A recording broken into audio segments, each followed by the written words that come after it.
This was a good week of chapters, even with One Piece being off this week, and so we're going to start with Black Clover, chapter 330, and this was an okay chapter. It was good, however, it could change depending upon what the next few chapters will do. So the bulk of the chapter is the ending of the arc.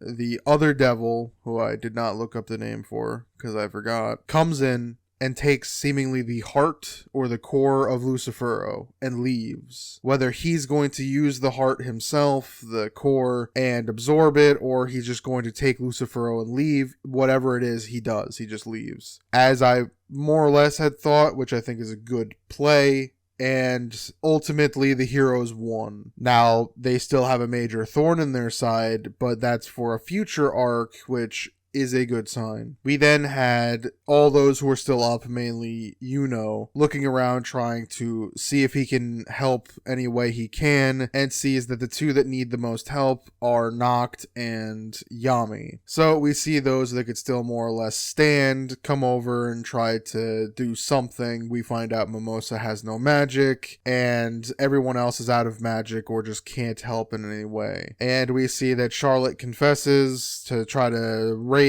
the spirit of Yami to have him somehow pull through with this. And then Vanessa, her cat, was able to open up seemingly a portal to allow the other Black Bulls members to arrive. And of course, Charmy was able to give everyone food, and Mimosa was able to do her thing of reviving people from the dead, showing how powerful her healing magic has truly become. So Yami and Noct live, which I know for a fact most people are not going to be happy about, but at least this doesn't feel too out of left field. Now, something akin to One Piece bringing people back from the dead always felt like, why? In Black Clover, it's a cliche and a very bad one, however, it's still very much in the vein of Black Clover. The big difference between the two, though, is that we've already seen Mimosa's healing magic do ridiculous things, even in this arc itself, so this is not very surprising. All of it's just breaking the world as a whole and doing everything it can to have everyone survive. It'll end up being that one day he's just going to pull the switch and just have the series go in a very different direction. I could see that happening, and when it does, if it does, it'll be a very funny thing, as no one will know how to handle it. So that was the chapter. I'm going to give it a B, though it's a lower B than usual, just simply because it was good in my opinion,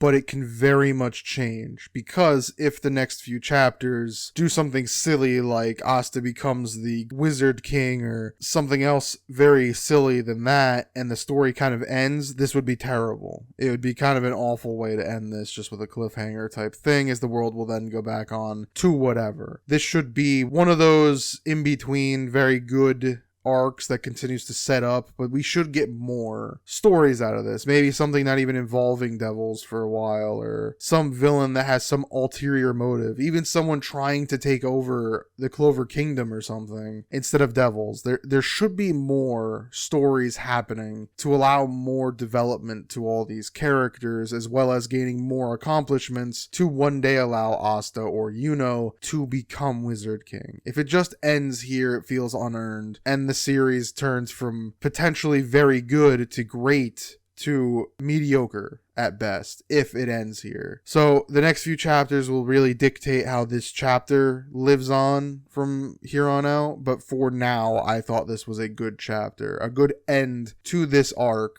Now let's see what happens next. Now we're on to Undead Unluck Chapter 107, and this was a great chapter, as we see the continued fight between Andy, Rip, Seal, and Unruin sort of escalate to a very high point, because we see that the Union has finished its preparations to withstand Ragnarok for as long as they can. And we see that Rip was able to get Andy and Lucy out of Seal. However, he didn't get all of the other Umas out, and so Seal is still extremely powerful. However, now we have the ability to see Andy and Rip go against the two monsters. However, there's like a seeming earthquake that happens, and we find out Unruin's plan was to have Nico betray the Union because Ghost was able to show up and show him someone he once loved who died. And because of that, Nico did in fact betray the Union, killing all of the Umas they had just so painstakingly captured and seemingly attacking everyone, downing both Shin and his partner, as well as destroying the base to a degree. Leaving it that now we've had two major betrayals of Under in this particular loop, as well as the fact that Unruin now says Ragnarok is upon them, when Rip decides to betray Andy, now wanting to steal the Ark so that he can go back to the next loop. So everyone's just betraying each other in this story, and things are ramping up exponentially. Now, I'm hoping my original theory is right, just simply because I think it would be a very good decision, and it would be rather funny if I did get it right so long ago. However, the next few chapters should be extremely exciting nonetheless, just because things are escalating so quickly. From the fact that it looked like we had a month left to prepare to Ragnarok is happening, Nico betrayed the Union, and Rip is now betraying Andy for like the third time, as well as Unruin and Seal are getting away. Things are just falling apart for the heroes, and that's sort of exciting to see where this hectic portion of the story is going to go. What type of landscape's going to happen, how many people actually die, where the arc is itself. Everything could go haywire. This arc should be extremely exciting for the series as a whole. And if my original prediction for the story is right, we could get an entire second half to this story, which would be another fun way to reintroduce the whole world without having to explain how it works. Getting a nice working knowledge of how everything goes would be a very interesting way to do everything. I'm excited for where this series goes. So overall, I think I'm going to give this chapter an A. It was very good. I enjoyed it immensely, especially seeing as how we had yet another betrayal, two of them in fact, and the fact that everything is going to hell. Now, we have to see if Andy is able to actually beat Rip for once, and how this will affect who goes into the next loop, because it looks like it's going to happen at this point. It looks like Juiz was wrong, and she staked everything on Andy and Fuko, so again, my prediction's probably going to end up being right, unless they kill God in this loop, which would seem like a waste, but let's hold off on that for now, and see where this arc of craziness is going to end up. So now we're on to Mashle, Magic, and Muscles, chapter 104, and this was a fun chapter showing that the first trial for Mash's new training is to catch his new master's first assistant. The assistant is an energetic kid, it would seem, and he's very fast. The room that she places Mash in increases in gravity as time goes on. So Mash struggles to move around for a while in the gravity room, especially as it grows more and more heavy, but the kid can move around just fine because his magic negates gravity, it would seem, or something to that effect. When the divine visionary that's there helping seemingly coach Mash tells him to stop holding back, we then get the reason why Mash is holding back subconsciously, and that's because he tried to give his father a massage and nearly ripped his arms off.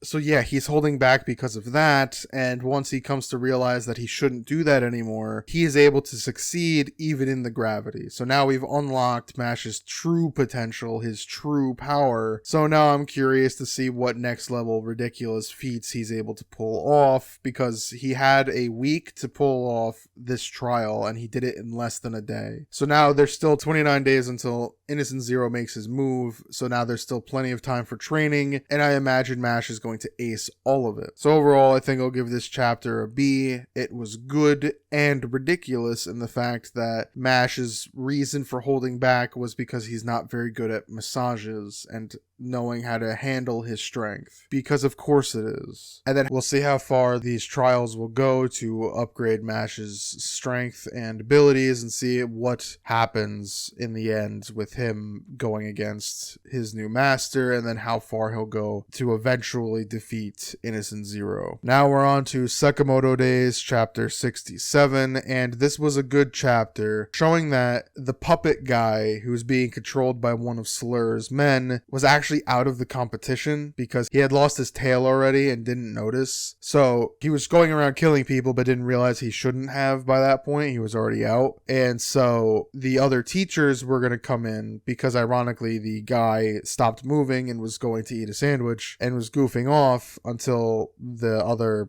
quote-unquote administrators came in to try to stop him, just hold him down and eventually disqualify him from the exam, when the guy returned back to controlling the puppet and he starts killing many of the administrators. And now it's going to be a fight between this puppet and Shin, the kid, and the fangirl. She got back up, and now we have a three-way fight against the puppet, so that it should be very interesting, seeing how much they've grown and how strong they are against a guy who's clearly leagues and above most normal combatants at this point. I don't think it'll go well for anyone, but I imagine they'll end up having to run away to a degree. Or finally someone shows up, Sakamoto for example shows up and stops everything and saves them all. I'm not sure, but for now we're going to get something very intriguing in this fight, as Shin won't be able to use his abilities at all. He already overextended himself with using too much of his brain, so now he has to cool down for a while. So overall, I think I'll give this chapter a B. It was good, especially seeing how one of Slur's men are going to fight everyone, and seeing how that outcome happened, as well as the fact that he is clearly stronger than most, and is just going to continue to be a thorn in this sort of exam's eyes, as this exam has just been continuously hampered more and more by ridiculous stuff, as nothing has gone right for anyone, and it's just seemingly getting worse by the minute. So I wonder how this will go, and the next trial after this, if there even is one at this point, because they'll probably have like 3 people who are still living, let alone still able to take the test if they haven't failed already. So there's some fun to be had. The next few chapters should be pretty fun in themselves. So that was all of the major chapters. They were all pretty good, with Black Clover's arc coming to a close, Undead's heating up to the point of madness, Mashle completing a trial, and Sakamoto having a new enemy appear on the battlefield. So a lot of these are heating up,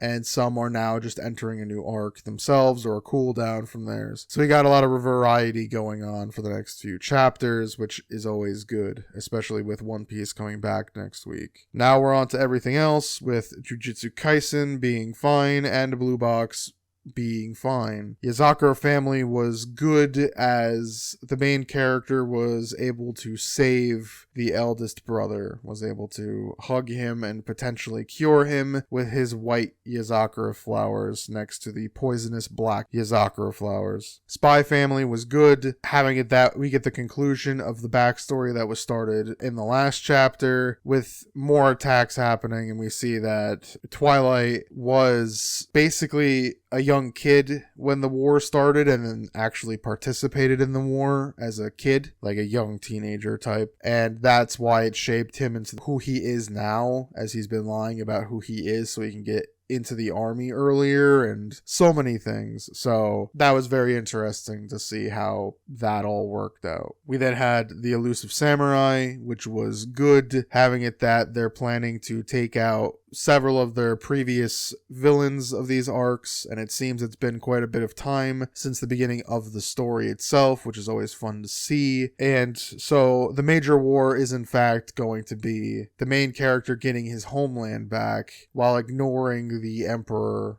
in Kyo. So I'm curious at how the next couple of chapters and how this arc is going to go, if it'll be the end of the series, or if we're going to see the continued effort to keep the main character in power and where he is until things stabilize. I'm not sure, But right now, it's very interesting to see that they're going to go to war to finally get the main character his homeland back. So that should be very entertaining. P times 6 was good. A bit of a cool off from last week's chapter as we got to see more interaction between Lucky and pretty much everyone else. Some other things going on and how he's trying to figure out a way to save Mimon when he ends up meeting, I think, his other brother, one of his other brothers, or maybe some analyst of theirs. I'm not quite sure. And he is seemingly wanting to see what Lucky does to save Mimon. So next week's chapter should be very good, as it should be the performance that more or less saves several characters and really is Lucky's breakout moment to show that he does quote-unquote deserve to be on the pianist stage. However, he still has a long way to go to being able to defeat his fellow siblings without some sort of baggage attached to them, where they would back out of the tournament so that he would win or someone else or whomever. Then we had Ashimon, and this was actually a very good chapter, a great chapter even, having it that the syndicate, the crime syndicate, made their move and is like in control of most of the area, killing off any and all who oppose him. And so when our main group goes in to try to infiltrate and meet an alliance with the members we saw last week who were killed, we find out the information that the syndicate was able to control everything and is now fully in power, and any and all of those who oppose them will be killed. They get driven in by a group of the Todoroki Alliance. That group goes around just to hang out, and one of them is in disguise to help infiltrate to try to set up a meeting. However, what eventually happens is they escape with their lives, more or less, but the three that drove them in did not. And then when the one major member goes back to try to look for them, he is then killed as well. And it looks like things are not going to go well for anyone, as basically most of the old opposition is gone outside of basically the Todoroki Alliance and one other gang. But that gang was not going to work with the Todoroki Alliance. However, with the current situation, they're gonna have to. And that's what's sort of exciting about this whole thing, is that now we get an uneasy alliance as well as an unexpected turn of events, as things are happening a lot faster than I think the main characters would have thought, as well as even the world would have thought in universe. Just the fact that the syndicate doesn't care and is provoking war like crazy. So it's interesting. I'm extremely excited to see where this goes, especially with the new alliance that could potentially be formed. And Doron was good, as we continue to see that there's more to this villain group than we saw, and there's seemingly a traitor amongst the samurai, which is always fun to have. And so now we get to see if this one ends up working out or not. So that was all of the chapters. They again were all very good, with a few standouts of Ashimon and Spy Family. But overall, the week was again pretty good. Next week we'll have One Piece back, which should really elevate the week as a whole. And hopefully a lot of the questions that came from this week are answered in next week's chapters. And maybe we could feel better about this week as a whole with next week that comes out. So if you enjoyed this video, please leave a like, and as always, thank you for watching.